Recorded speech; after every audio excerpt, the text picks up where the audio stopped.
We've partnered with STEM Punks over a number of years to provide STEM education for schools along the Inland Rail alignment. This partnership with STEM Punks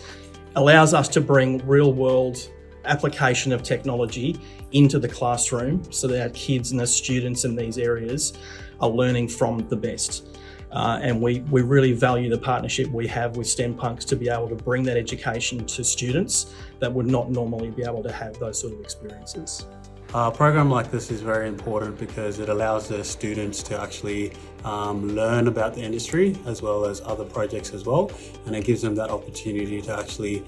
see what engineering is about, and also allows them to be open-minded in terms of the activities that they do. So today we went through quite a lot in terms of basically coding